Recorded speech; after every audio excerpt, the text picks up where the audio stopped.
So one, I guess, theme that I'm starting to appreciate more is that there's been some pieces where you just look at it, you just experience it, and I think this Monet is kind of like that. Even if no one knew this was a great work of art, or they just saw it for the first time in their life and they knew nothing about Monet, they say, well, that's pretty, and that's really interesting, and it really captures something nice, and then you have pieces like this, which are clearly abstract, and not that one can't appreciate it. I mean, I think one can, but it feels that the piece of art by itself there, you're like, okay, that's nice. It's white on white, which is literally its name. It's a square inside at an angle inside of another square, and I could see how that might look aesthetically nice above my sofa or something, but there's not quite that same, at least on a superficial level, appreciation. Here you can even appreciate the brushstrokes and this and that, not even knowing this was Monet. I think you're absolutely right. I think that now for us in the early 21st century, it is in some ways much easier to get a quick meaning that can feel satisfying when we look at the Monet. What's ironic, though, is that when Monet first painted Impressionism, people didn't feel that way. In fact, this kind of art broke rules and boundaries and challenged people in ways that I think we have a very hard time understanding. Critics made terrible fun of this. They called it unfinished. In fact, the very word Impressionism comes from criticism in a newspaper that was making fun of Monet and saying this isn't real painting, this is a mere impression. Something you dashed off quickly. Yeah, it looks like, I can imagine, because back then a real painting, you'd carefully, every brush stroke, you're trying to mimic reality. This clearly, it looks quicker. But Monet was trying to do something that he felt was really important, which was to register on the canvas not what his mind knew an umbrella or a woman on a cliff looked like, but rather what light actually looked like at that moment. And so we have the sense of the wind, we have the sense of the flickering of color and the way it might change a second later or a second before.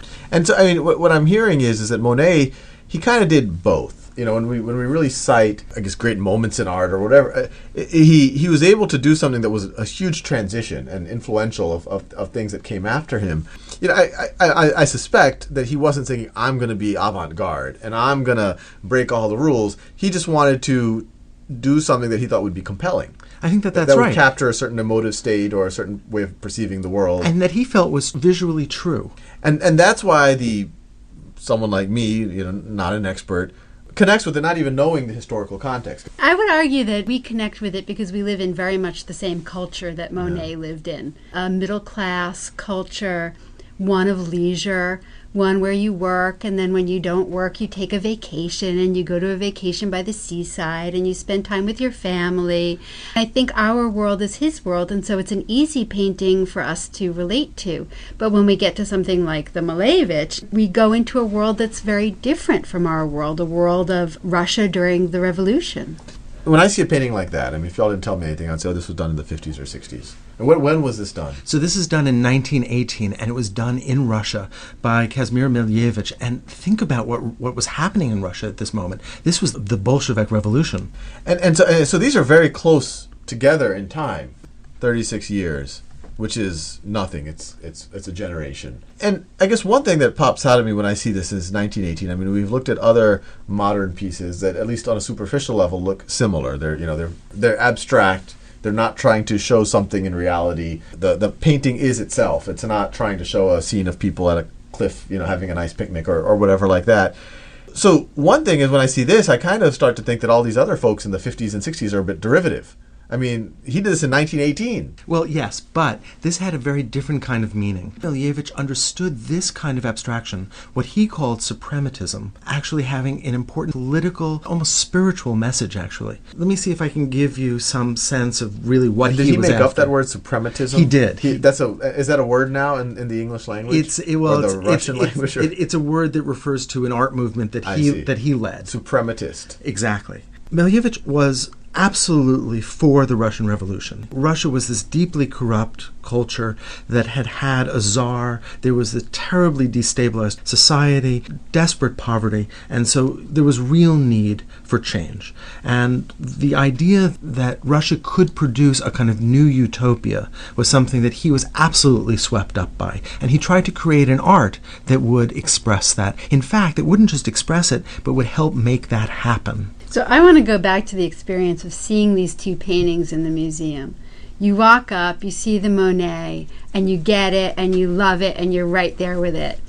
But you get to the Malevich, and it's coming from a different world, and you need all this art history. You need history to get it. Yeah, no, that's right. I mean, because if you just go up to the Malevich at the museum, you'd say, that's nice. I mean, I after some of our conversations, I think I'm already starting to appreciate it more than I would have in the past. And I would have started thinking about, oh, well, this is abstract, and this is it's just white, and some. But you're right. I mean, you appreciate it much more when you think about it. And my brain keeps going back and forth as to, is this good? Should the art be able to stand on its own? Which is how I personally traditionally viewed art. It's like the art should stand on its own, and how I react to it is what matters. And that's kind of what I'm taught too. Even when I go to the PM, just what do you think? That's right. Versus, all the context. And it is true, all the context does make it far more interesting and gives a lot more texture and understanding to what the piece is. But then I feel like, well, the piece itself isn't necessarily the focal point. Well, I think we maybe too much want the artist to be a hero. Yeah. We want the artist to have succeeded in some way. But maybe the artist is, to a large extent, an accumulation of a culture at a particular moment and giving voice and vision to that culture. It's actually a fascinating way of thinking about it because, any student of history, you might look at a newspaper clipping from 1918, or you might, read a book, and you actually capture a little bit of how people are thinking at that time or what their fears or their hopes are. What I think, appreciating more is that a piece of art like this actually gives you a kind of a core subjective feeling of how, at least what some of the people in the artistic community were feeling. It gets worse, though. It gets worse. It does get worse. Take a look at this. Yeah. You called it white on white, but in fact, it's this cool internal square and this warmer white square outside it. And notice that he has not aligned those squares, right? So the smaller it's like titanium on off-white or something. Exactly. Yeah. And so he's tipped that inner square a bit. And that's not arbitrary. He spent a lot of time thinking about that. And there's a reason for this. At first, when we look at this canvas, it couldn't be more flat. It couldn't be more two-dimensional, could it? You have a square against a square. What could be less volumetric?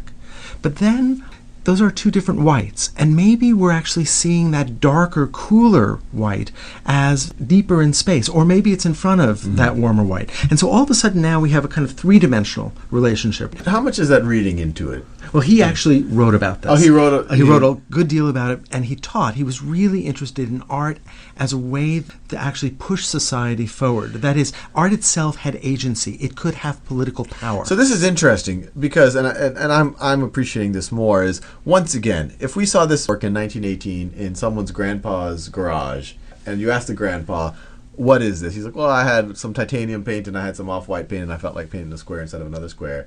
Not so interesting.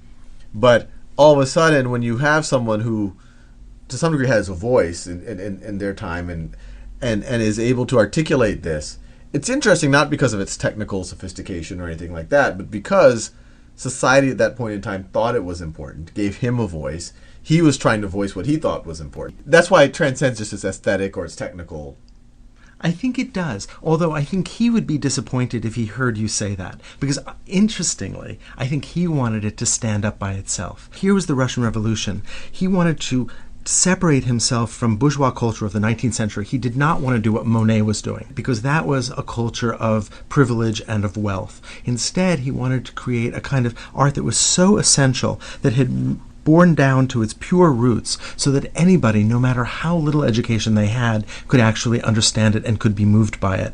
We might say he failed, but nevertheless, that was very much part of his intent. But I guess one question I asked this about the Picasso as well is that, even Malevich, he lived in a time that was fairly modern.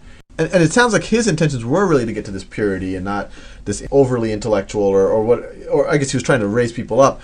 But why did he choose this medium? I mean, why didn't he do it as a big titanium sculpture? Or, why didn't he put radio waves in it somehow? Why didn't he do something else with it? Well, certain artists that were at that moment actually tried to do that. And you might think of people like Tatlin, constructivists. Now, Malevich really did stick with painting. But this was a period in Russia which was quite poor, and they didn't have the money to actually pull this off. They could create models, but there was a terrible civil war in Russia right after the revolution, right after the First World War, and the country was deeply impoverished. So I get the sense that some artists would have done that if they could have. Malevich definitely would have. I mean, he was interested in technology. Deeply interested, absolutely. He was in love with the airplane. He was in love with the idea of movement, of speed, of that new technology. And he was trying to find a language that he felt was as utopian and as pure as the world that he was hoping to create.